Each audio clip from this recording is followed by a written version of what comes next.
કેમ છો વાલા વિદ્યાર્થી મિત્રો? આપણે નાના હતા ત્યારે સ્કૂલમાં પ્રાર્થના ગવાતી હતી, ભૂલો ભલે બીજું બધું, મા બાપને ભૂલશો નહીં, અગણિત છે ઉપકાર એના, એને વિસરશો નહીં. વિદ્યાર્થી મિત્રો, અત્યારે આધુનિકતાની દોડમાં નોકરી અને ધંધાના કામ માટે લોકો પોતાના ગામ છોડી અને શહેરમાં જઈને વસે છે. ઘરડા માતા પિતાને ગામડામાં એકલા રહેવું પડે છે. આખું વર્ષ એ માતા પિતા એમના સંતાનોની રાહ જોતા હોય છે કે વેકેશન પડશે એટલે એમના સંતાનો એમની પાસે આવશે. એમનું જે સુનકાર વ્યાપી ગયેલું ઘર છે તે ફરીથી આનંદથી ગુંજી ઉઠશે. પણ સંતાનો હવે વેકેશનમાં માતા પિતા પાસે ન આવતા અન્ય સ્થળોએ ફરવા જતા રહે છે. જગતમાં આવા કેટલાય માતા પિતા છે જે પોતાના સંતાનોની વેકેશનમાં કાગડોળે રાહ જોતા હોય છે. બા એકલા જીવે ગીતમાં કવિએ સંતાનો હોવા છતાં પણ એકલવાયુ જીવન જીવતી બાની વ્યથાને વાચા આપી છે.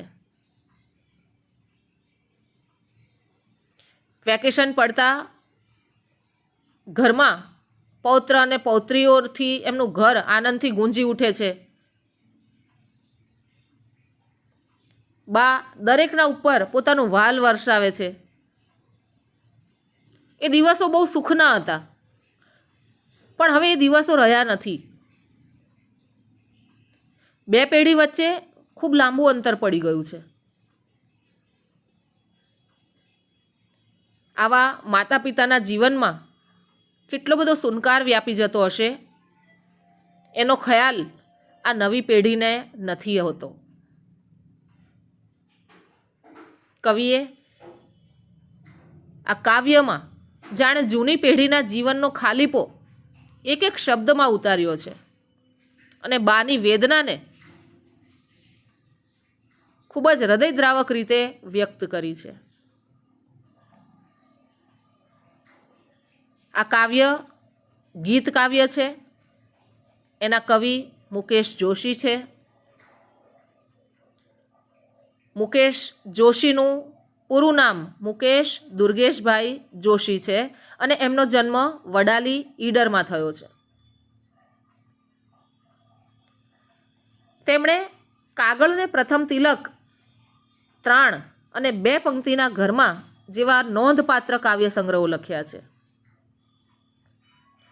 જળ અભિષેક, આંતરયાત્રા, એક સાંવરિયો બીજો બાવરિયો, રૂપિયાની રાણી ને ડોલરિયો રાજા એ એમના નાટકો છે. એમને શૈદા એવોર્ડ પ્રાપ્ત થયો છે જે માત્ર મુકેશ જોશીને જ મળ્યો છે. એ સિવાય જયંત પાઠક એવોર્ડ, ગુજરાત સાહિત્ય અકાદમી એવોર્ડ તેમજ હરીન્દ્ર દવે એવોર્ડ 2010માં એમને પ્રાપ્ત થયા છે. વિદ્યાર્થી મિત્રો, સાહિત્યના પ્રશ્નમાં આ પ્રશ્નો પૂછાય તો ધ્યાન રાખજો કે બા એકલા જીવે કાવ્યના કવિનું નામ જણાવો, મુકેશ જોશી. બા એકલા જીવે કાવ્યનો પ્રકાર કયો છે? તો ગીત. કાવ્યના કવિને વર્ષ 2010માં કયો એવોર્ડ પ્રાપ્ત થયો હતો? તો હરીન્દ્ર દવે એવોર્ડ પ્રાપ્ત થયો હતો. અને બા એકલા જીવે કાવ્યના કવિને અન્ય કયા કયા એવોર્ડ પ્રાપ્ત થયા છે? તો શૈદા એવોર્ડ. આ ખાસ યાદ રાખજો. એક વાક્યમાં કદાચ સાહિત્યમાં પ્રશ્ન પૂછાય કે શૈદા એવોર્ડ કયા કવિને મળ્યો છે? તો શૈદા એવોર્ડ મુકેશ જોશીને મળ્યો છે. એ સિવાય એમને જયંત પાઠક એવોર્ડ, સુરત અને ગુજરાત સાહિત્ય અકાદમી એવોર્ડ પણ મળ્યા છે. આવો વિદ્યાર્થી મિત્રો, બા એકલા જીવે ગીતને આપણે સમજીએ, બાની વેદનાને સમજીએ. શબ્દના નીચે લાઈન દોરી છે, એ ખાસ ધ્યાન રાખજો. શબ્દો, ટૂંકા પ્રશ્નો, વ્યાકરણ સાથે સાથે હું તમને એની સમજૂતી આપતી જઈશ. બા એકલા જીવે, બા સાવ એકલા જીવે. બા એકલા જ છે. એમના પતિ મૃત્યુ પામ્યા છે. એટલે અહીંયા કવિએ 2 વાર લખ્યું છે. જો, એક તો બા એકલા જીવે અને બીજી પંક્તિમાં લખ્યું છે બા સાવ એકલા જીવે. સાવ શબ્દ મૂક્યો છે. એટલે કે એમના પતિ મૃત્યુ પામ્યા છે, એ એકલા જ છે, સાથે કોઈ જ નથી. ગામમાં ઘરમાં બા એકલા જીવી રહ્યા છે. એકલતાના વર્ષો એને ટીપે ટીપે પીવે. વર્ષોથી એકલા રહ્યા છે બા.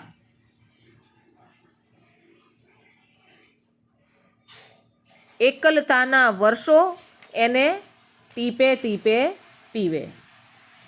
ટીપે ટીપે પીવું એટલે કે એકલતા એને વ્યથિત કરે છે. વર્ષોથી બા એકલી રહે છે અને એ ખૂબ જ દુઃખી છે, કારણ કે એના સંતાનો શહેરમાં રહે છે, દૂર દૂર શહેરોમાં જઈને વસ્યા છે.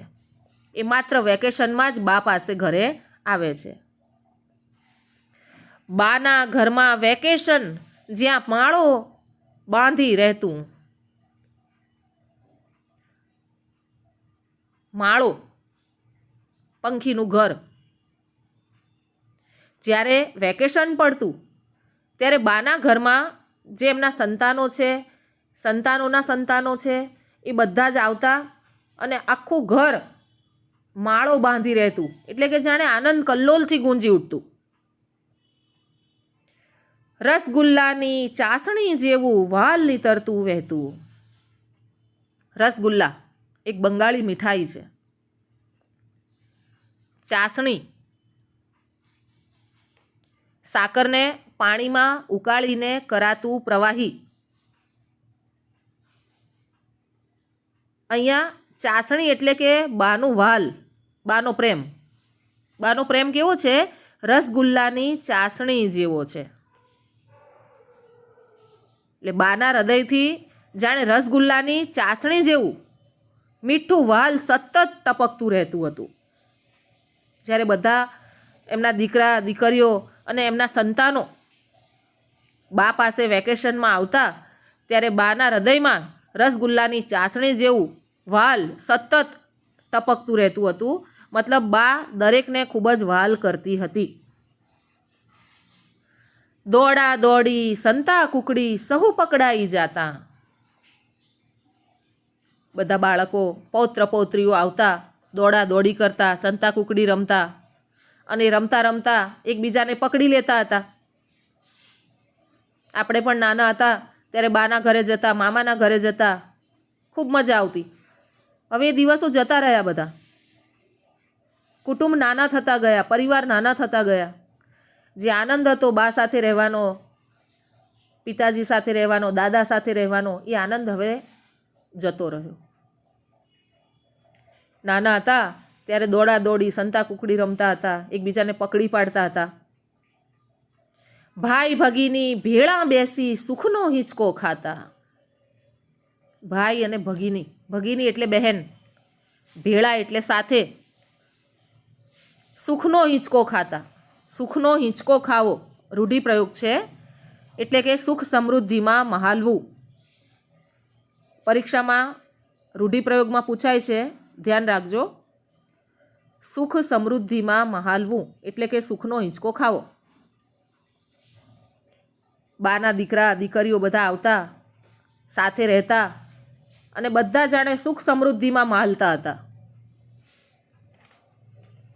સુખડીમાં ઘી રેડી રેડી બા સૌને ખવડાવે.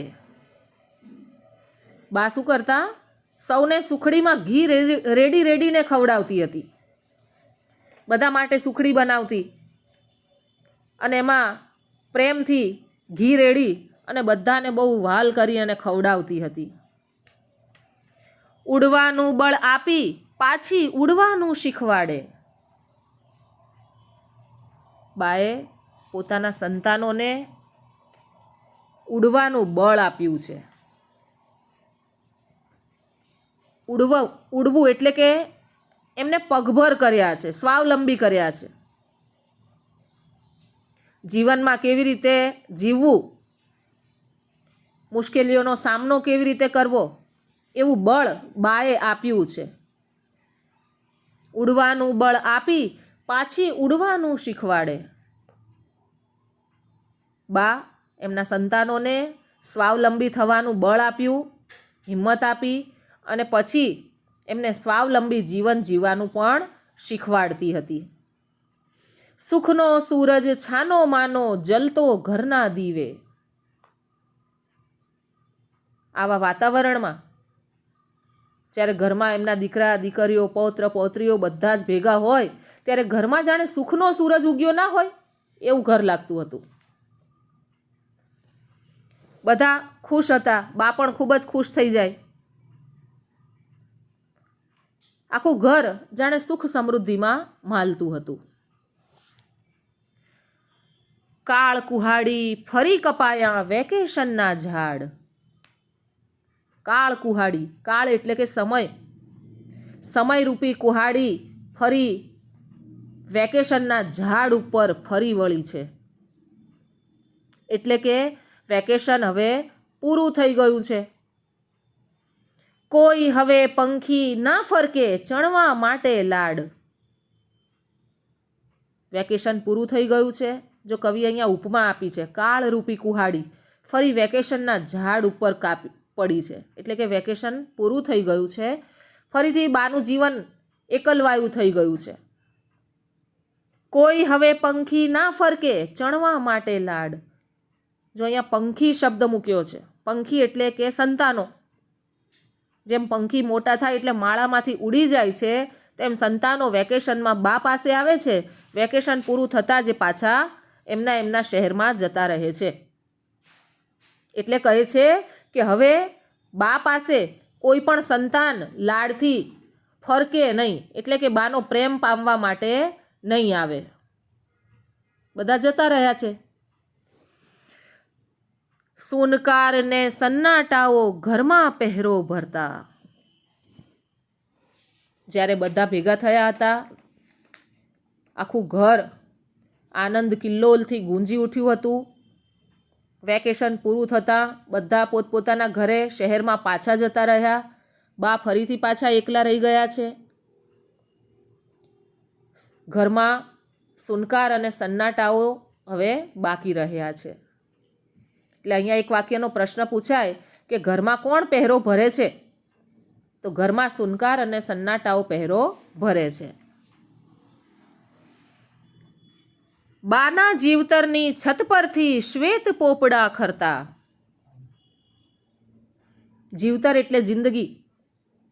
બાની જિંદગીની છત પરથી હવે જે સુખના શ્વેત પોપડા જાણે ખરી રહ્યા છે. જે સુખનો સમય હતો સંતાનો સાથે વિતાવેલો, એ સમય હવે વહી ગયો છે. એટલે અહીંયા કવિએ કહ્યું છે કે બાના જીવતરની છત પરથી શ્વેત પોપડા ખરી રહ્યા છે. એટલે કે જે બાના જીવનમાં એમના સંતાનો આવવાથી સુખ આવ્યું હતું એ હવે જતું રહ્યું છે. સુખડીનો પાયો દાઝેલો શેમાં એ ઘી રેડે. પાયો, સુખડી બનાવવા માટે આપણે ઘી અને ગોળનો પાક કરીએ છીએ ને, એને પાયો કહેવાય. દાઝવું એટલે વધારે શેકાઈ જવું.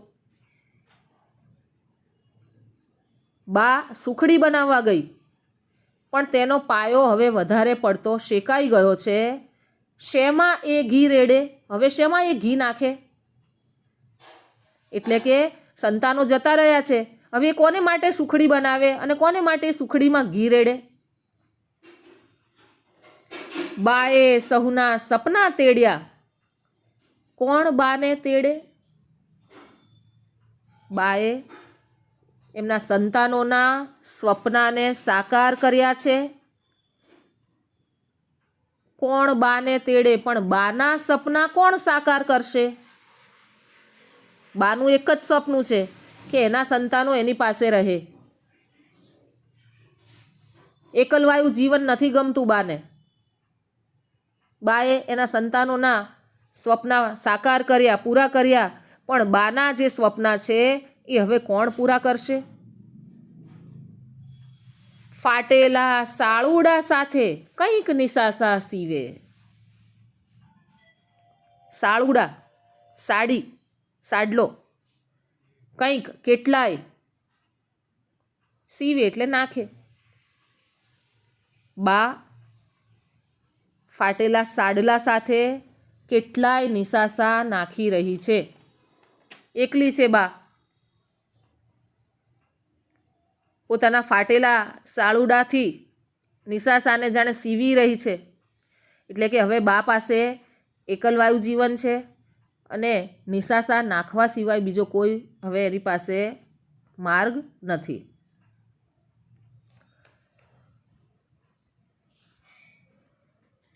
કમ સે કમ કો ટપાલ આવે, તાકે આંખો રોજ.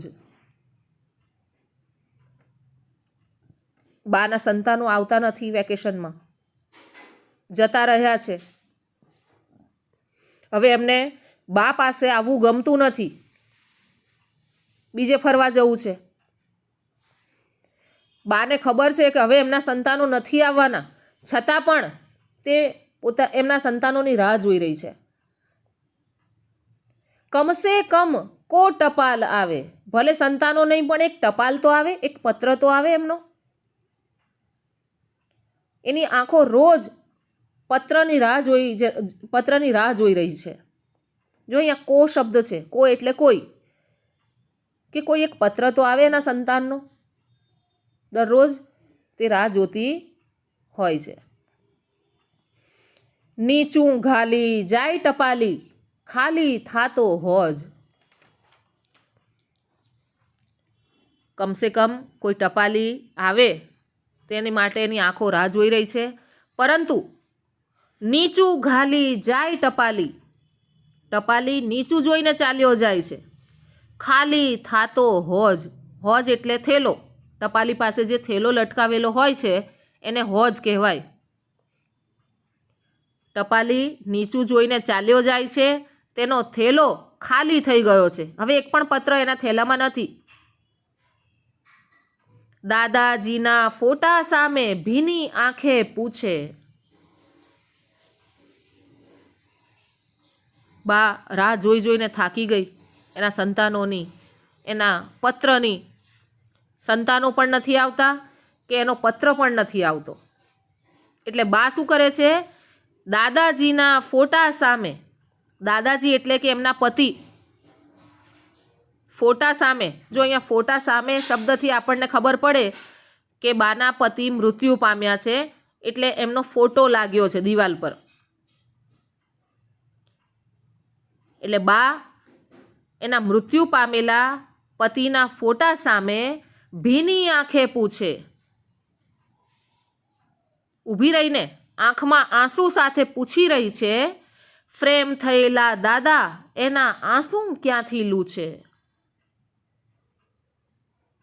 બા એના પતિના ફોટા સામે આંખમાં આંસુ લઈને પૂછી રહી છે કે મારા સંતાનો કેમ હવે નથી આવતા, એમનો પત્ર નથી આવતો, કોઈ સંદેશો નથી આવતો. બાના આ પ્રશ્નનો જવાબ, ફ્રેમ થયેલા દાદા એના આંસુ ક્યાંથી લૂછે. ફ્રેમ થયેલા એટલે કે મૃત્યુ પામેલા એમના પતિ બાના આંસુ કેવી રીતે લૂછી શકે? કારણ કે એ તો મૃત્યુ પામ્યા છે. બા એકલા છે. શબરીને ફળી ગયા તા બોર અને એ રામ. શબરીની વાર્તા આપણને ખબર છે. કવિ અહીંયા શબરીને સંભાળે છે, યાદ કરે છે, કારણ કે તે વર્ષોથી શ્રીરામના દર્શન માટે ઝૂરતી હતી. દરરોજ બોર વીણીને લાવતી, એને ચાખતી હતી. એ વિચારતી કે ભગવાન રામને ભોજનમાં એક પણ બોર ખાટું ન ધરું. અને વર્ષોથી એ રાહ જોતી શબરીની તપશ્ચર્યા અંતે ફળે છે. શ્રીરામ તેની ઝૂંપડીએ પધારે છે, એના એઠા બોર ખાય છે અને રામના દર્શનથી શબરી ધન્ય થઈ જાય છે. પણ અહીંયા બા પોતાના સંતાનો માટે વર્ષોથી ઝૂરી રહી છે, એકલી છે. બાના જીવનમાં આવી સુખદ ક્ષણ ક્યારે આવશે કે એના દીકરા રૂપી રામ એની પાસે આવે? એટલે અહીંયા શબરીની વેદના કરતાં પણ બાની વેદના વધારે છે એવું કવિએ આપણને બતાવ્યું છે. બાના આંસુ બોર બોર પણ ના ટપકે કો રામ. આંસુ બોર બોર થવા રૂઢિપ્રયોગ છે, એટલે કે ચોધાર આંસુએ રડવું. શબરીએ રામને ધરેલા બોર ફળી ગયા, રામને પણ ફળી ગયા, અર્થાત એને રામના દર્શન થયા, પણ બાની આંખમાંથી ચોધાર આંસુ સરી રહ્યા છે, પણ એના સંતાન રૂપી કોઈ રામ બા પાસે આવતા નથી. જીવતરથી ગભરાવી મૂકી મોતથી જે ના બીવે.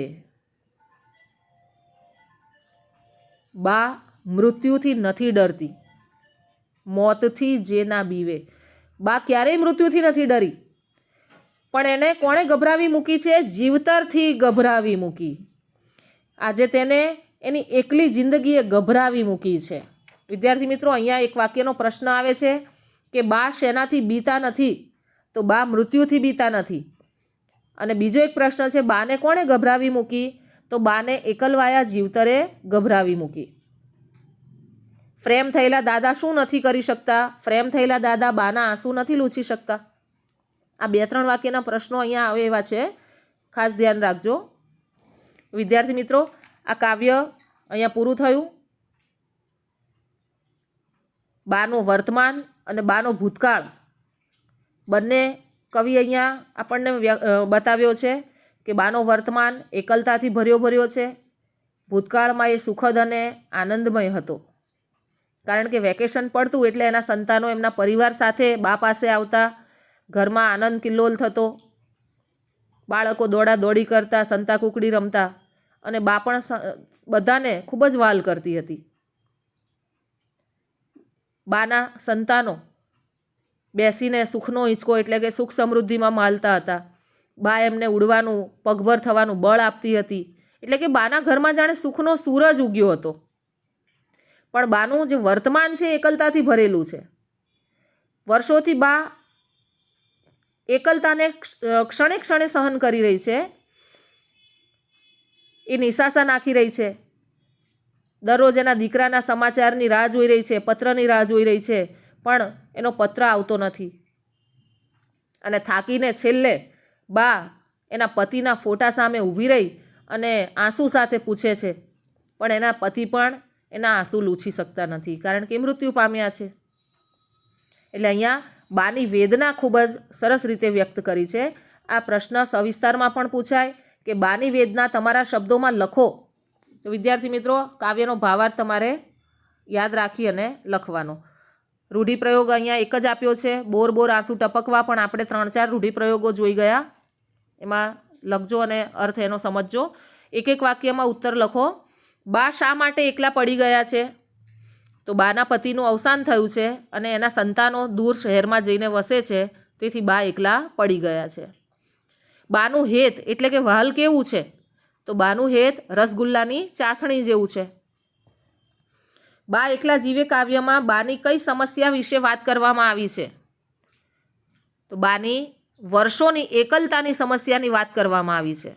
કારણ કે બા વર્ષોથી એકલા રહે છે, એના સંતાનો બધા શહેરમાં જતા રહ્યા છે. સુખનો હિંચકો કોણ ખાઈ રહ્યું છે? ભાઈ અને બહેન સાથે સુખનો હિંચકો ખાઈ રહ્યા છે. સુખડી બનાવી કોણ ખવડાવે છે? સુખડી બનાવીને બા ખવડાવે છે. ઘરમાં કોણ પહેરો ભરે છે? ઘરમાં સુનકાર અને સન્નાટાઓ પહેરો ભરે છે. બાના જીવતરની છત પરથી શું ખરે છે? બાના જીવતરની છત પરથી સુખરૂપી શ્વેત પોપડા ખરે છે. ફ્રેમ થયેલા દાદા શું નથી કરી શકતા? બાના આંસુ નથી લૂછી શકતા. અને બા શેનાથી બીતા નથી? બા મૃત્યુથી બીતા નથી. એ પછી 2-3 વાક્યના છે અને સવિસ્તાર છે.